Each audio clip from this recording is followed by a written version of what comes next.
Le mercato s'accélère, les rumeurs s'enflamment et les coulisses se dévoilent. Salut tout le monde et bienvenue dans cette nouvelle revue de presse. Arsenal a officialisé la prolongation de contrat de William Saliba, véritable pilier de sa défense. Arrivé en 2019, le Français de 24 ans est désormais lié sur le long terme avec les Gunners, confirmant ainsi sa place centrale dans le projet de Mikel Arteta. Depuis son retour de prêts successifs, Saint-Étienne, Nice, Marseille, Saliba a connu une ascension fulgurante. Meilleur jeune de Ligue 1 en 2022, membre du 11 type de Premier League ces 3 dernières saisons, et même élu dans le FIFA FIFPro World 11 en 2024. Avec plus de 140 matchs disputés sous le maillot londonien, il s'impose comme l'un des meilleurs défenseurs centraux de la planète. Cette prolongation est une excellente nouvelle pour Arsenal, qui sécurise l'un de ses atouts majeurs. Saliba n'est pas seulement un défenseur solide, il est aussi un leader silencieux, doté d'une maturité rare pour son âge.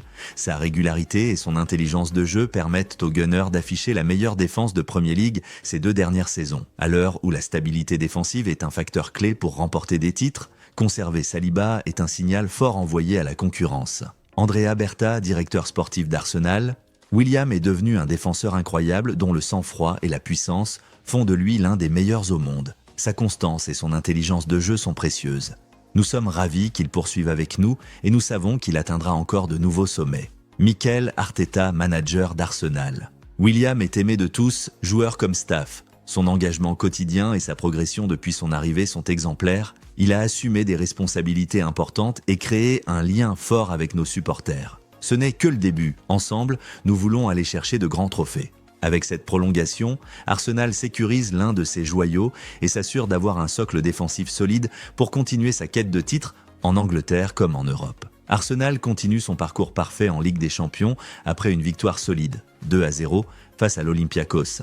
Mais au-delà du score, c'est bien la prestation de Martin Ødegaard qui a retenu toutes les attentions. De retour après une blessure à l'épaule qui l'a privé de plusieurs matchs, le capitaine norvégien a rappelé à quel point il est essentiel dans le système de Mikel Arteta. Ødegaard, l'âme créative des Gunners, impliqué sur les 2 buts de Martinelli et Saka, Ødegaard a dicté le tempo au milieu de terrain. Plus qu'un simple passeur, il a offert à Arsenal une fluidité offensive et une vision du jeu unique. On a retrouvé le joueur capable de faire la différence entre les lignes, d'accélérer le jeu et de mettre ses coéquipiers en position idéale. Même si un arrêt réflexe du gardien Tsolakis lui a privé d'un but, sa prestation a confirmé son rôle de chef d'orchestre. Ses prises de risques constantes sont précisément ce que son entraîneur attend de lui. La déclaration forte d'Arteta, Mikel Arteta n'a pas tari d'éloges après le match. La créativité, c'est sa nature. Cela ne lui met aucune pression, au contraire, c'est son meilleur atout. Je lui ai donné une liberté totale pour explorer, prendre des risques et trouver des espaces. Ces 2 derniers matchs, il a été phénoménal. Une déclaration qui en dit long.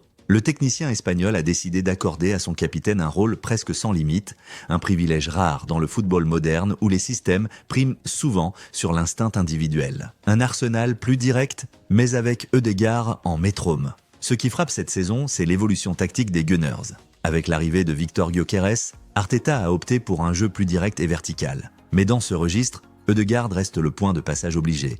Il oriente, il temporise, puis il déclenche au bon moment. Sa passe décisive sur l'ouverture du score en est l'illustration parfaite. Un leadership silencieux, mais déterminant, contrairement à d'autres capitaines démonstratifs, Ødegaard brille par son calme et sa lucidité. Son retour change totalement la dynamique de l'équipe.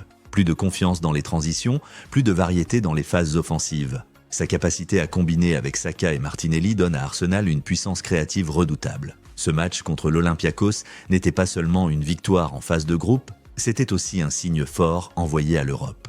Avec un Ødegaard en pleine possession de ses moyens, Arsenal a les armes pour aller très loin dans cette Ligue des Champions.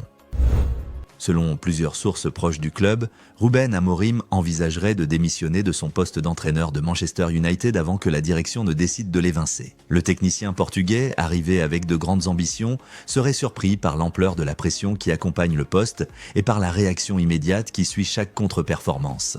La récente défaite contre Brentford, l'une des pires de l'ère Amorim, a encore accentué les doutes. Son bilan le place désormais parmi les entraîneurs ayant récolté le moins de points après 33 matchs de Premier League. Si une nouvelle déconvenue survenait face à Sunderland, la contestation des supporters pourrait franchir un nouveau cap. Pourtant, du côté des propriétaires d'Ineos, le discours est différent. Sir Jim Ratcliffe serait déterminé à laisser du temps à Amorim, espérant qu'il bénéficie d'une saison complète pour redresser la barre et imposer sa philosophie. Officiellement, aucun successeur n'est étudié, contrairement à ce qui s'était passé avec Erik ten Hag, preuve que la patience est encore de mise.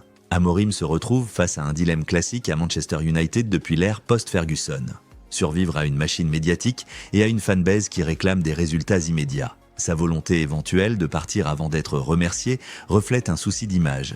Préserver sa réputation et éviter qu'un échec prolongé en Angleterre ne ternisse une carrière jusque-là prometteuse. Si les résultats ne s'améliorent pas rapidement, United pourrait être contraint de nommer un intérimaire, une solution qui fragiliserait encore plus la stabilité recherchée par Ratcliffe. Au lendemain de la victoire du Paris Saint-Germain au Camp Nou, 1-2, Vitinha a réagi aux provocations lancées par certains joueurs du Barça avant la rencontre. Lamine Yamal, via une story Instagram vite supprimée, avait promis de prendre sa revanche sur le PSG après l'élimination de 2024. De son côté, Pedri parlait déjà d'un « enfer » réservé aux Parisiens dans l'antre catalane. Des déclarations qui n'ont finalement eu aucun effet sur le terrain balayé par la solidité parisienne. Interrogé en zone mixte, Vitinha a répondu avec franchise « Il y a souvent des déclarations avant les matchs, ça arrive, mais nous, on n'en a rien à faire. On voulait juste jouer, on a gagné et on est content de ça », a-t-il lancé, sourire en coin. La sortie de Vitinha illustre parfaitement l'état d'esprit affiché par le PSG.